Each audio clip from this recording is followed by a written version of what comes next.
आप सभी लोगों को नमस्कार।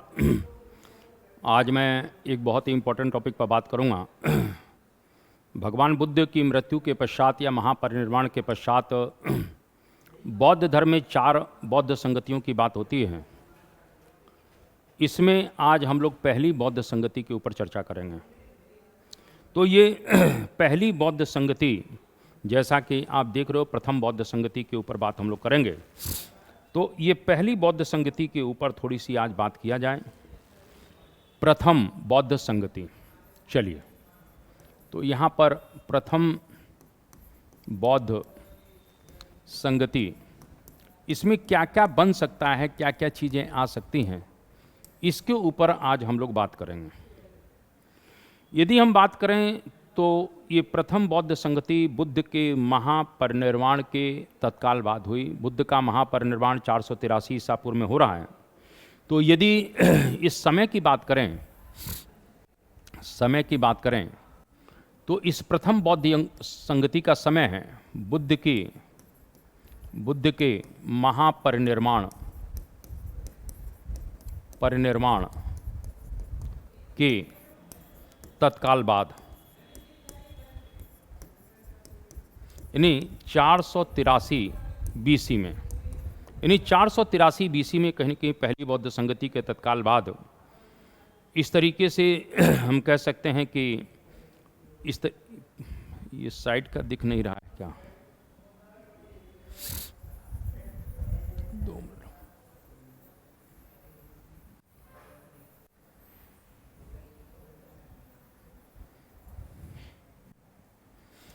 प्रथम बौद्ध संगति, तो ये पहली बौद्ध संगति जो हो रही है बुद्ध के महापरिनिर्वाण के तत्काल बाद यानी 483 बीसी, यानी 483 बीसी में कहीं न कहीं ये पहली बौद्ध संगति होगी। स्थान पूछा जाएगा तो इस तरह से राजगृह, स्थान क्या है? राजगृह। राजगृह में कहाँ पर है? सप्तपर्णी गुफा। तो ये सप्तपर्णी गुफा में पहली बौद्ध संगति हो रही है, ये भी हम बहुत अच्छी तरह जानते हैं। इसका किसके संरक्षण में हो रही है? तो स्वाभाविक रूप से हर्यक वंश के शासक अजातशत्रु, यानी संरक्षण तो अजातशत्रु।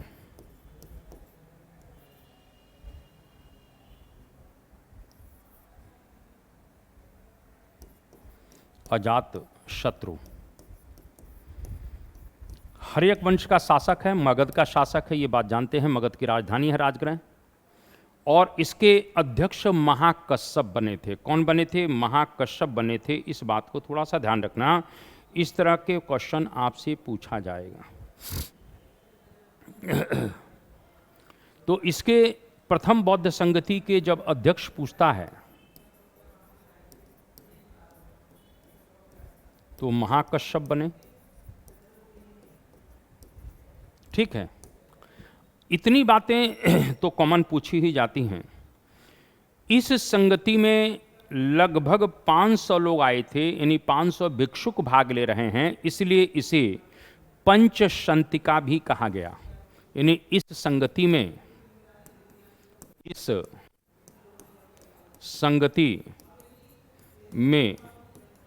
500 लोग आए, इसलिए इसे पंचशंतिका भी कहा गया। तो इसे पंचशंतिका भी कहा जाता है इस संगति को, ये भी आपसे पूछा जाएगा। इस संगति के विषय में सबसे पहले जो जानकारी मिल रही है वो थोड़ा सा ध्यान रखना। मैंने अभी कहा कि पहली बौद्ध संगति बुद्ध की मृत्यु के तत्काल बाद हुई। चूलवग्ग एक बौद्ध ग्रंथ है। चूलवग्ग में इस संगति का प्राचीनतम विवरण मिलता है। यानी पहली बौद्ध संगति का अगर विवरण पूछता है तो ध्यान रख लेना, चूलवग्ग, चूलवग्ग नामक ग्रंथ है, इस बात को थोड़ा सा ध्यान रखिएगा। तो चूलवग्ग में इस संगति का प्राचीनतम विवरण मिलता है, प्राचीनतम विवरण। तो इस तरह से चूलवग्ग नामक ग्रंथ में इस संगति का प्राचीनतम विवरण मिल रहा है, ये भी आपसे पूछा जा सकता है। इसके बाद इस संगति के विषय में अगर बात करते हैं तो कहीं न कहीं विनय पिटक है, दीपवंश है, महावंश है, महाबोधि वंश है, में भी इस संगति का उल्लेख मिलता है। यानी दीपवंश, महावंश, विनय पिटक, महाबोधि वंश, महाबोधि वंश आदि ग्रंथों में भी, आदि ग्रंथों में भी इस संगति का उल्लेख है। तो इस प्रकार से थोड़ा सा ध्यान रखना, यह भी आपसे बिल्कुल पूछा जा सकता है। जब बुद्ध की मृत्यु हुई, यानी बुद्ध का महापरिनिर्वाण हुआ, तो इस संगति के जो अध्यक्ष है महाकश्यप, ये जो महाकश्यप है ये पावा और कुशिनारा के बीच में थे।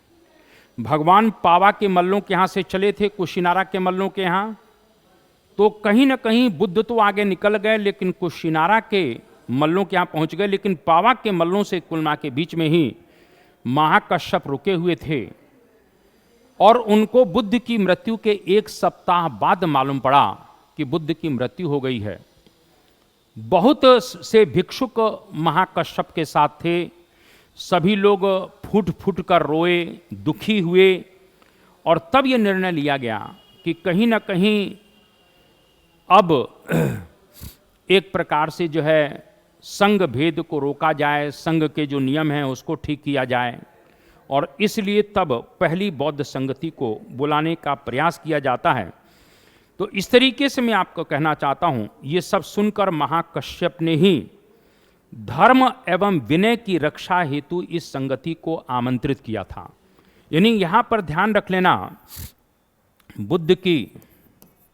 बुद्ध के महापरिनिर्वाण की सूचना महाकश्यप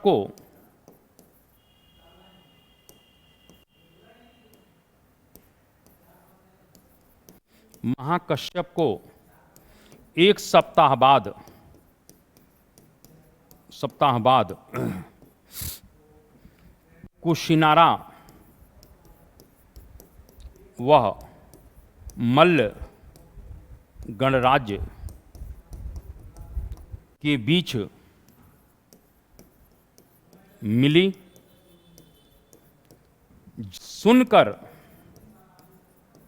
सभी भिक्षुक दुखी हुए और विलाप किया। लेकिन यहां पर ध्यान रखना, सभी दुखी होते हैं, विलाप करते हैं, लेकिन एक व्यक्ति है जो कहीं न कहीं प्रसन्न होता है। मैंने कहा था उस व्यक्ति का नाम सुभद्र है। क्या नाम है? उस व्यक्ति का नाम सुभद्र है। सुभद्र प्रसन्न हुआ, जिसे भगवान ने अपना अंतिम उपदेश दिया था।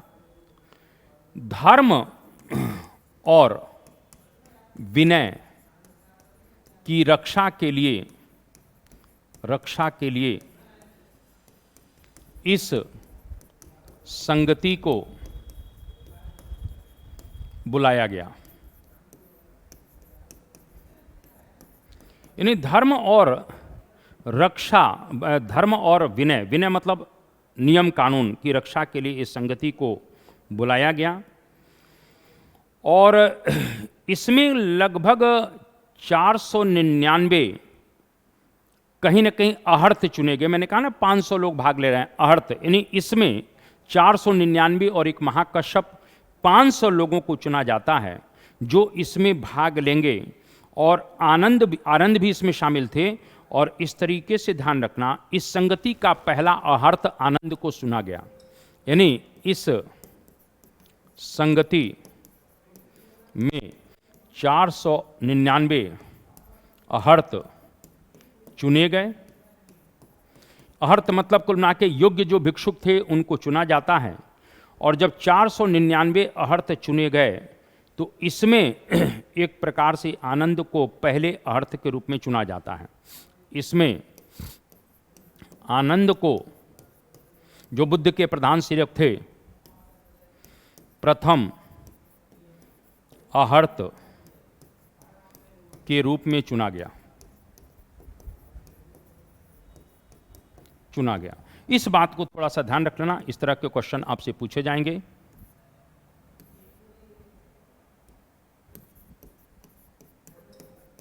ठीक है, अब यहां पर थोड़ा सा ध्यान रखिएगा कि इस संगति में क्या हो रहा है।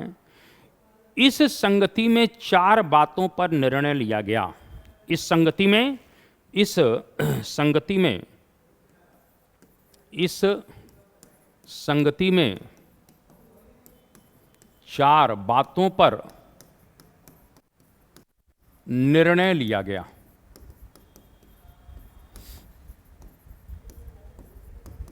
तो इस संगति में जो 4 बातों पर निर्णय लिया जा रहा है वो कौन कौन से हैं। पहला, उपाली के नेतृत्व में विनय का निश्चय किया गया, यानी विनय पिटक का संकलन। यानी पहला है उपाली के नेतृत्व में विनय मतलब संघ में रहने वाले भिक्षुकों के आचार विचार के नियम। इस बात को थोड़ा सा ध्यान रखना। तो विनय का निश्चय किया गया।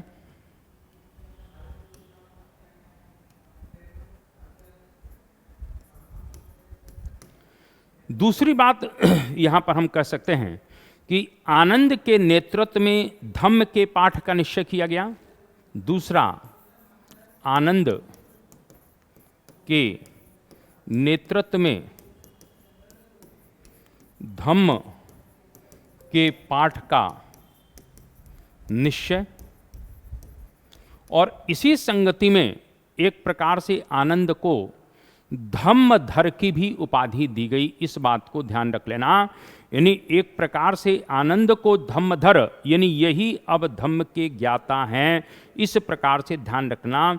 आनंद को प्रथम बौद्ध संगति में ही धम्म का ज्ञाता या धम्मधर की उपाधि दी गई थी।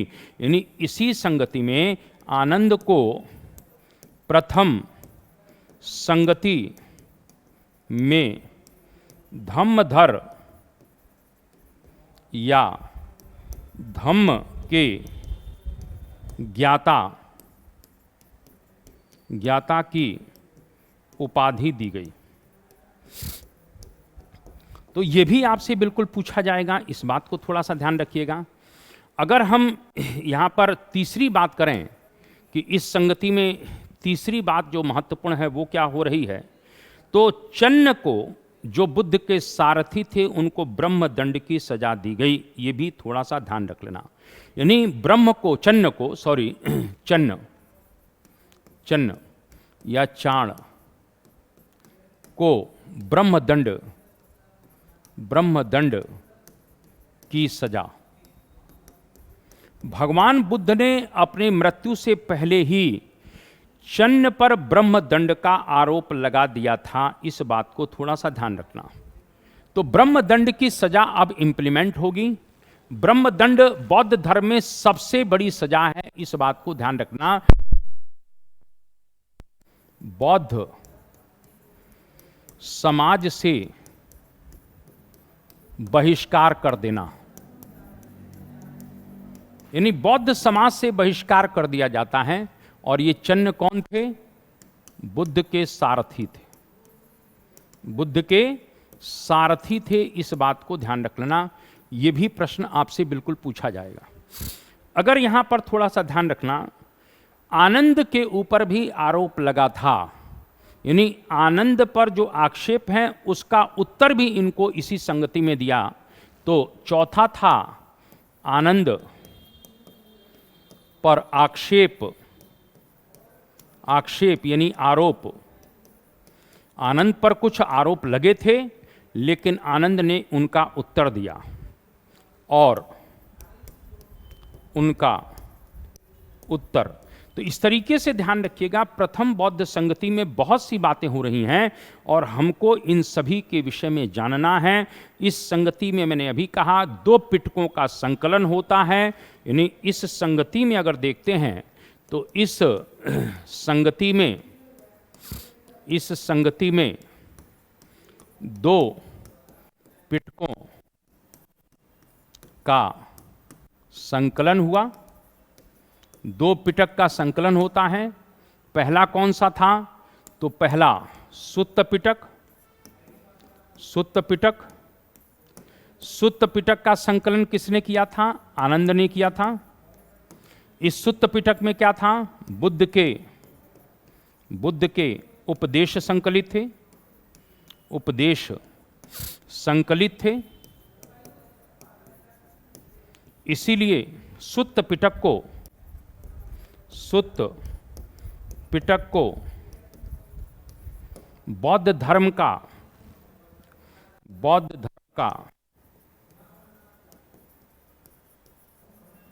एनसाइक्लोपीडिया भी कहा जाता है। एनसाइक्लोपीडिया, तो इसे एनसाइक्लोपीडिया भी कहते हैं। किसको? सुत्त पिटक को कहते हैं। दूसरी बात अगर कर लेते हैं तो यहां पर दूसरा पिटक है विनय पिटक का भी संकलन हो रहा है। और विनय पिटक का संकलन कौन करते हैं? उपाली करते हैं। उपाली करेंगे। विनय पिटक में संघ में रहने वाले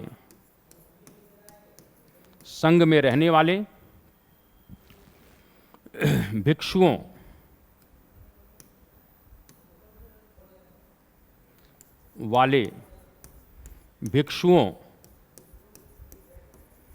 और भिक्षुणियों के आचार विचार के नियम थे। भिक्षुणियों के आचार विचार के नियम। तो इस प्रकार से थोड़ा सा ध्यान रख लेना, इस तरीके की चीज़ें आपसे बिल्कुल पूछी जाएंगी। तो पहली बौद्ध संगति में इस प्रकार की चीज़ें पूछी जाती हैं। तो यहाँ पर मैंने आपको पहली संगति बता दिया है। इसी प्रकार के कुछ टॉपिक मैं आपके बीच में लाता रहता हूँ। आप लोग उसको देखा करें, चैनल को सब्सक्राइब करें, शेयर करें।